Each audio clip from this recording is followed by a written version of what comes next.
Good morning, students. In previous lecture, we have discussed about measurement of viscosity. The next topic in your BSc first syllabus is refractive index. क्या होता है refractive index? कि when a ray of light travel from one medium to another medium. देखिए कि जब भी कोई radiation आप किसी भी मीडियम पे डालते हो, यानी रेडिएशन आप पास करोगे, तो एक मीडियम से दूसरे मीडियम में जब रे जाएगी तो it undergoes change in direction. ये चेंज दो पॉसिबिलिटी हो सकती है, दो क्या तीन हो सकती हैं. या तो वो मीडियम उस लाइट को पूरा अब्जॉर्ब कर ले, ठीक है. दूसरी पॉसिबिलिटी क्या है कि वो लाइट को ले और वापस भेज दे. This is called reflection. Some of light is absorb and some part of it is reflected back, ठीक है. अगर उसकी सिर्फ डायरेक्शन में चेंज होता है मीडियम में जाने के बाद, तो उसको हम क्या बोलते हैं, रिफ्रैक्शन, ठीक है. लाइट एब्जॉर्ब भी हो सकती है, लाइट रिफ्लेक्ट भी हो सकती है, लाइट रिफ्रैक्ट भी हो सकती है. रिफ्रैक्शन क्या है, change in direction. This phenomena is called refraction. जब आपका डायरेक्शन का चेंज होता है, देखिए ये इंसिडेंट लाइट है, ये यूं की यूं जानी चाहिए थी, बट ये थोड़ा बेंट हो गई है. दिस बेंट और this change in direction is called refraction, ठीक है. कि जब भी कोई लाइट लेस डेंस मीडियम से मोर डेंस मीडियम में जाएगी तो द रे is bent toward the normal. अब ये नॉर्मल क्या है, ये देखिए आपने यहाँ पे ये लाइट इंसिडेंट कराई है, यहाँ गिरी है ये लाइट, तो यहाँ पे हम एक लाइन ड्रॉ कर देंगे, that is normal, straight line, ठीक है. ये नॉर्मल है कि यहाँ पे आपकी इंसिडेंट लाइट हुई है. अब यहाँ से ये सीधा जानी चाहिए थी, but it is bent toward the normal. जो सेंटर है जहाँ पे आपने लाइट गिराई है, ये उसकी तरफ बेंट हो जाती है. This is called refraction. कैसे, अब ये एयर है या फिर वैक्यूम मान लो, या एयर है, वैक्यूम ही है, एयर है या वैक्यूम है, लेस डेंस है. अगर यहाँ से एयर या वैक्यूम से ये लाइट जाएगी टू द लिक्विड और टू द सॉलिड, दोनों ही क्या है, more dense medium than the air. तो हम लिक्विड स्टेट स्टडी कर रहे हैं, तो हमने ये लिया है एक लिक्विड. तो ये जो इंसिडेंट रे थी यहाँ पे डाली हमने, इसकी डायरेक्शन क्या हो गई, change. It is bent toward the normal, ठीक है. इट वाज ऑब्जर्व्ड कि जो स्नेल SNELL साइंटिस्ट थे, उन्होंने क्या कहा, he observe that if a ray, अगर कोई ray, if a ray travels from less dense to more dense, less dense to more dense medium, ठीक है. अगर कोई भी रे लेस डेंस से मोर डेंस मीडियम में जाएगी, तो जो रेशियो ऑफ एंगल है, ये नॉर्मल के साथ जो एंगल बनाया है इंसिडेंट एंगल, और यहाँ पे जो नॉर्मल के साथ एंगल दिया है, इसको हमने क्या लिया है, एंगल ऑफ रिफ्रैक्शन. क्लियर है. नॉर्मल के साथ इस रे ने जो एंगल बनाया है, दिस इज इंसिडेंट एंगल, ठीक है, angle of incidence, and this is the angle of refraction, ठीक है. This is the angle of refraction. तो जो स्नेल्स जो साइंटिस्ट थे, उन्होंने क्या कहा कि अगर एक रे लेस डेंस मीडियम से मोर डेंस मीडियम में ट्रेवल करेगी, if a ray travels from less dense to more dense, then the ratio of sine of angle incidence and to that of sine of angle refraction is called refractive index of that medium. Refractive index को आप, refractive index को किससे represent कर रहे हैं हम, it is represented by mu. Refractive index is usually represented by mu. Clear है. तो आपका रिफ्रैक्टिव इंडेक्स क्या है, it is the ratio of sine of angle incidence to that of the angle of sine of refraction, ठीक है. And it is constant है ये property, और इस प्रॉपर्टी को हम क्या बोलते हैं, refractive index. This is called Snell's law. This is called Snell's law. पूछा जा सकता है आपसे एक नंबर के क्वेश्चन में कि स्नेल्स लॉ होता क्या है, तो आप क्या लिखेंगे, Snell's law is this, sin I over sin R is a constant property and it is called refractive index, where I is angle of incidence and R is angle of refraction. Clear है. अब ये refractive index हम कैसे निकाल सकते हैं, it can B find out depending on the wavelength of the light used. It depends on wavelength of light and temperature. Clear है? तो उस कंडीशन में इसको हम कैसे रिप्रेजेंट करेंगे? जो आपका टेम्परेचर है वो आएगा आपके सुपरस्क्रिप्ट में और जो आपकी वेवलेंथ है वो आएगी आपके सबस्क्रिप्ट में, म्यू डी टी। ठीक है, ये क्या है? सबस्क्रिप्ट और सुपरस्क्रिप्ट। ऐसे इसको दर्शाया जा सकता है। अल्टरनेटिवली दूसरी चीज ये भी है कि जो आपका रेशियो है, इंडेक्स, रिफ्रैक्टिव इंडेक्स है, वो it is also the ratio of refractive index is also the ratio of velocity of light in medium आप कोई भी ले सकते हो, liquid, solid, over velocity of light in vacuum over light in medium. ठीक है, कि mu is also the ratio of velocity of light in vacuum and velocity of light in medium.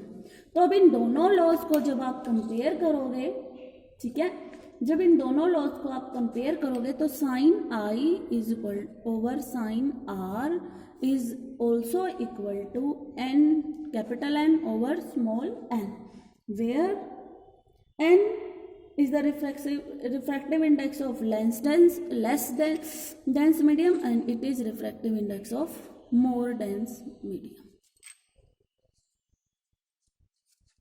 More dense and it is refractive index of less dense medium.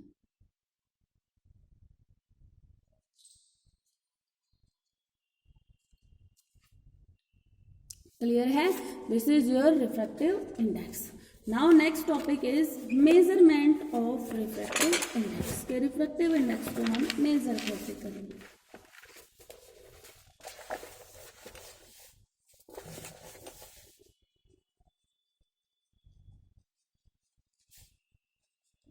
Mu, measurement of refractive index. Clear है? The measurement of refractive index is totally based on two phenomena: total internal reflection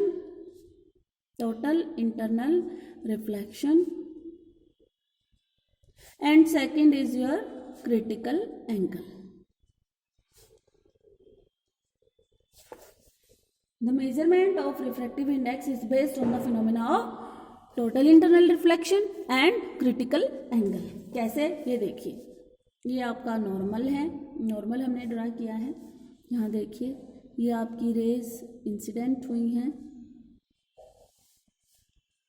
यहाँ पे,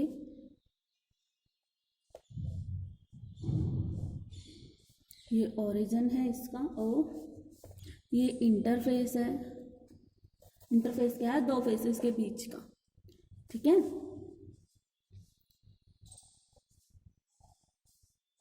ये refracted raise हैं R1 dash, R2 dash, R3 dash. ऐसे ही ये क्या है? R6 dash, R5 dash, R4 dash. ये रिफ्लेक्टेड रेज हैं। ये क्या है? आपकी रिफ्रैक्टेड रेज। ठीक है, ये मीडियम 1 है, ये मीडियम 2 है। ये आपकी सारी इंसिडेंट रेज हैं, R1, R2, R3, R4, R5, R6। Clear है? ये आपकी इंसिडेंट रेज है। अब आप इस डायग्राम से क्या देख सकते हैं? देखिए, सपोज कीजिए हमने यहाँ आपका सोर्स ऑफ लाइट रखा है, that is in a line with interface, यानी इंटरफेस की ही डायरेक्शन में हमने यहाँ पे सोर्स ऑफ लाइट रख दिया है विद द दो मीडियम के इंटरफेस के लाइन में। क्लियर है? ये R1 से लेके R6 तक, R1, R2, R3, 4, 5, 6, these all are incident rays. अब देखिए, जैसे जैसे आपका इंसिडेंट का एंगल इंक्रीज हो रहा है, ये क्या है? एंगल ऑफ इंसिडेंस आई। जैसे जैसे आपका एंगल ऑफ इंसिडेंस इंक्रीज हो रहा है वैसे वैसे आपका एंगल ऑफ रिफ्रैक्शन भी इंक्रीज हो रहा है। देखिए आई का एंगल ऑफ इंसिडेंस कम है तो एंगल ऑफ रिफ्रैक्शन भी कम है, R2 का ज़्यादा है तो R2 का रिफ्रैक्शन एंगल भी ज़्यादा है, R3 का ज़्यादा है तो R3 का एंगल ऑफ रिफ्रैक्शन भी ज़्यादा है। क्लियर है? यहाँ से जो एंगल बनेगा एंगल ऑफ रिफ्रैक्शन। अब आप देखिए कि जैसे जैसे एंगल ऑफ इंसिडेंस इंक्रीज हो रहा है आपका angle of refraction is also going on increasing. अब आप देखिए जो R3 है, R3 is almost approximately going along the interface. ठीक है, ये अलोंग द इंटरफेस जा रही है लगभग कंप्लीटली भी, and the angle it is forming is about 90 degree, about 90, थोड़ा बहुत कम है बस। ठीक है, this angle is called grazing angle of incidence. This अगर आपका incidence angle is equal to 90 degree then it is called grazing angle of incidence. ठीक है, ये भी पूछा जा सकता है 1-2 नंबर में, ज़्यादा में नहीं, कि जो अगर आपका angle of incidence is approximately equal to 90 then it is called grazing angle of incidence. ठीक है, तो जो ये द रेज देखिए जब इनकी तो रिफ्रैक्टिव रेज क्या है, ये R1, R2 और R3, बट जो R4, R5, R6 हैं जिनका एंगल 90 से ज़्यादा है, जिनका एंगल 90 से बढ़ता चला गया, उनकी जो रेज हैं वो रिफ्रैक्शन शो नहीं करेंगी। They will reflect in the medium, they undergo reflection, क्योंकि इनका 90 से ज़्यादा एंगल जब हो गया तो दे विल शो रिफ्लेक्शन। देखिए ये मीडियम 1 है, ये मीडियम 2 है, ये लाइट यहाँ से आई दूसरे मीडियम में चली गई, बट R4, R5, R6 जिनका नॉर्मल से एंगल 90 से बढ़ गया है वो उसी मीडियम में वापस आ रही हैं। मीडियम 2 है ये, यहाँ से ये यहीं आ गई, then this is called reflection. अगर वो उसी मीडियम में वापस आ रही हैं then it is called reflection. तो this reflection is called total internal reflection. This reflection is called total internal reflection. कि अगर आपका इंसिडेंस का एंगल 90 से ज़्यादा हो जाता है तो लाइट रिफ्रैक्ट ना होके क्या होती है, रिफ्लेक्ट उसी मीडियम में। This is called total internal reflection. अब जो रेज है आपकी R3 जिसके लिए I इज अप्रोक्सीमेटली 90 डिग्री, तो जो इसका एंगल है रिफ्रैक्शन का that is maximum, it forms the maximum angle of reflection and this is called critical angle. ठीक है, this is called critical angle and it is represented by E. If I is approximately 90 degree then angle of refraction is maximum. Maximum क्यों है? देखिए जब 90 से ज़्यादा हो जाता है तो रिफ्लेक्शन स्टार्ट हो जाती है, रिफ्रैक्शन होती ही नहीं है। तो 90 डिग्री पे जो एंगल ऑफ रिफ्रैक्शन है that is maximum and it is called critical angle. तो क्रिटिकल एंगल क्या होगा? Critical angle is the angle where is the refraction is maximum. जिस एंगल पे रिफ्रैक्शन मैक्सिमम होगी वो क्या कहलाएगा? Critical angle and it is represented by E। When your I is 90 degree then R जो आपका एंगल ऑफ रिफ्रैक्शन है that is represented by E, यानी जो एंगल ऑफ रिफ्रैक्शन है that is critical angle and it is represented by E। समझ आया? जब आपका एंगल ऑफ इंसिडेंस 90 डिग्री होगा तो आपका रिफ्रैक्शन का एंगल मैक्सिमम होगा और उस मैक्सिमम को हम क्या बोलते हैं? Critical angle and it is represented by E। Clear है? Then putting sine I is equal to sine 90, I को हम किससे रिप्लेस कर देंगे? 90 से, and all of you know sine 90 is equal to 1। अब साइन 91 हो गया है और जो आपका साइन R है that is equal to sine E। R को हमने क्या लिखा है? अगर आपका इंसिडेंस एंगल है तो critical angle. In this case the formula sine I over sine R is equal to n by small n। E नहीं small n, it will be equal to 1, क्योंकि साइन आई क्या हो गया है 1, क्योंकि 90 हमने पुट किया है। साइन आर की जगह हम क्या पुट करेंगे, sine E is equal to n, capital N और small n। In this case small n is equal to n sine e। In this case small n will be equal to n sin e। ठीक है, अब आप इस figure में देख सकते हो कि ये जो रिफ्रैक्टेड रेज हैं they will show bright band, और जो रिफ्लेक्टेड रेज हैं they will show dark band in your refractometer. Clear है, ये क्या शो करेंगी, डार्क बैंड, और जो आपकी रिफ्रैक्टेड रेज हैं वो क्या शो करेंगी, bright band. This edge of bright band will give the measure of your critical angle. जिस एंगल पे आपको रोटेट करने पे ब्राइट बैंड मिलेगा वो क्या होगा, आपका क्रिटिकल एंगल। क्लियर है, और ये क्रिटिकल एंगल और रिफ्रैक्टोमीटर की जो रिफ्रैक्टिव इंडेक्स की मेजरमेंट है वो किसके द्वारा की जाती है, it is measured by a instrument called refractometer. Refractometer से हम मेजर करते हैं किसी भी लिक्विड की रिफ्रैक्टिव इंडेक्स। 2 टाइप के रिफ्रैक्टोमीटर हैं, पल्फ्रिच PULFRICH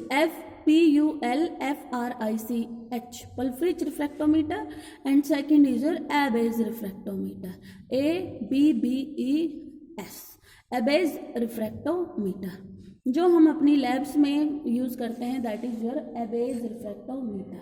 मोस्टली वही यूज किया जाता है, आपके सिलेबस में भी यही है। आपके थ्योरी सिलेबस में तो रिफ्रैक्टिव इंडेक्स है ही, प्रैक्टिकल में भी रिफ्रैक्टिव इंडेक्स का एक प्रैक्टिकल है। अब प्रिंसिपल क्या है इस रिफ्रैक्टोमीटर का वो देखिए। रिफ्रैक्टोमीटर में आपको ये मिलता है इस टाइप के 2 लेंस,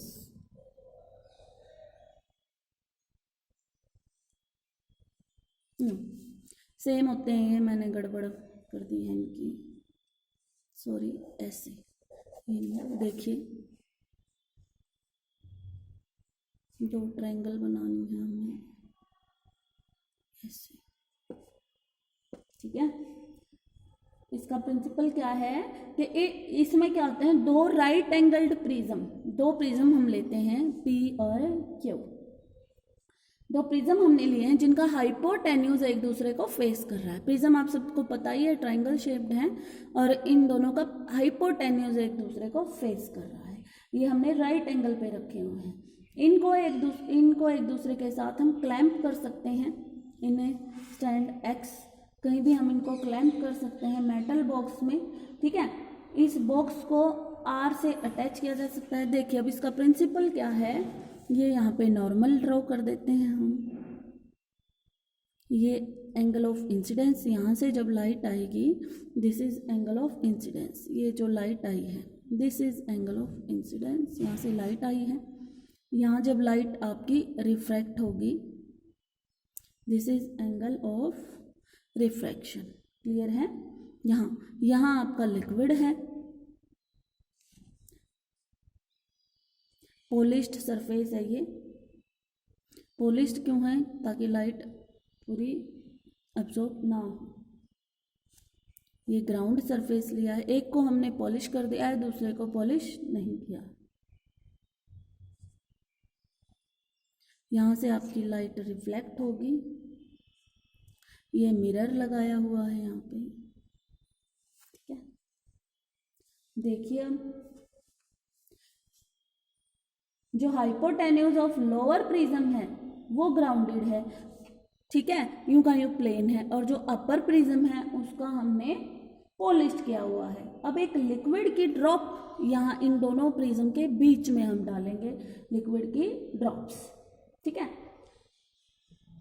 अब ये पूरे पे फैल जाएगी, ठीक है, इन दोनों के बीच में। तो जो लाइट है, लाइट हम यहाँ से इस सोर्स से डालेंगे, और ये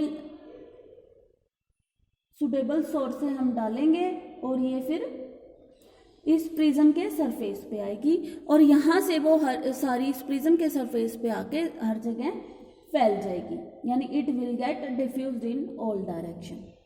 तो तो जो रे हैं जिनका एंगल 90 डिग्री से कम है और कुछ का एंगल क्या होगा 90 डिग्री से ज़्यादा, ठीक है, कुछ का एंगल क्या होगा 90 डिग्री से कम और कुछ का क्या होगा 90 डिग्री से ज़्यादा। तो जो रेज 90 डिग्री से ज़्यादा एंगल पे हो देंगी उनको वो क्या होंगी, they will go under total reflection, ठीक है। जो रेज 90 डिग्री से ज़्यादा के एंगल पे इंसिडेंस होंगी वो रिफ्लेक्शन में चली जाएंगी, और जो जिनका एंगल 90 डिग्री से कम होगा दे विल अंडरगो रिफ्रैक्शन, वो रिफ्रैक्शन में जाएंगे और they come out of the prism, they prism क्यू से बाहर आएंगी in the form of bright band.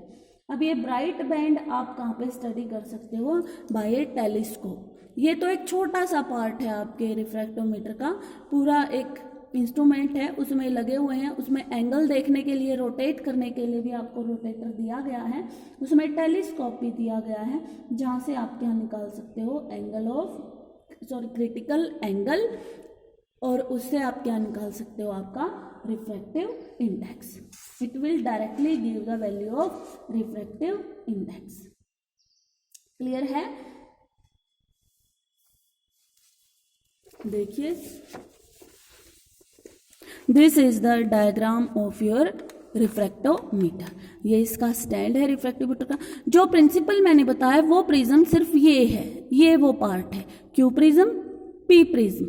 यहाँ ये देखिए क्लैंप में इसको रखा गया है, ये एक्सल ऑफ रोटेशन है, यहाँ से आप रोटेट, ये स्क्रू है रोटेशन के लिए, आप रोटेट कर सकते हो, ठीक है। ये सर्कुलर स्केल आपका यहाँ से रोटेट होगा, यहाँ से आपको देखना है कि यहाँ ब्राइट बैंड आया है या डार्क बैंड। यहाँ आप यहाँ से ड्रॉप ऑफ लिक्विड इसमें डाल सकते हो, ये खुल जाता है यहाँ से, इसको एक्सेल ऑफ रोटेशन, यहाँ से आप इसको खोलिए ये खुल जाएगा, यहाँ 1 या 2 ड्रॉप पानी की लिक्विड की डालिए जिसको, और वापस इसको बंद कर दीजिए। जब आप इसको रोटेट करेंगे तो ऐसे ये सर्कुलर में दिखेगा आपको, ये जब आपका पूरा ब्राइट आ जाएगा वो एंगल आपको नोट करना है, देन पूरा डार्क आ जाएगा वो एंगल आपको नोट करना है। क्लियर है? ये पूरा इंस्ट्रूमेंट होता है, कभी लैब में आओगे तो ध्यान से देख पाओगे, ठीक है। ये देखिए ये है फिनोमेना, ये आपका ऊपर वाला प्रिज्म है, ये लाइट आपकी यहाँ से आई है नॉर्मल से, ठीक है। ये यहाँ पे आपने लिक्विड डाला है तो लिक्विड पे इंसिडेंट होंगी ये लाइट। अब जिनका एंगल 90 डिग्री से ज़्यादा है वो क्या करेंगी, टोटल इंटरनल रिफ्लेक्शन करेंगे, और जिनका 90 डिग्री से कम है वो रिफ्रैक्शन शो करेंगे। क्लियर है? ये इसके लिए अगर काफ़ी अंधेरा है तो हम बल्ब यूज़ कर सकते हैं, otherwise it can be performed in the sunlight, sunlight ही काफ़ी है इस पे।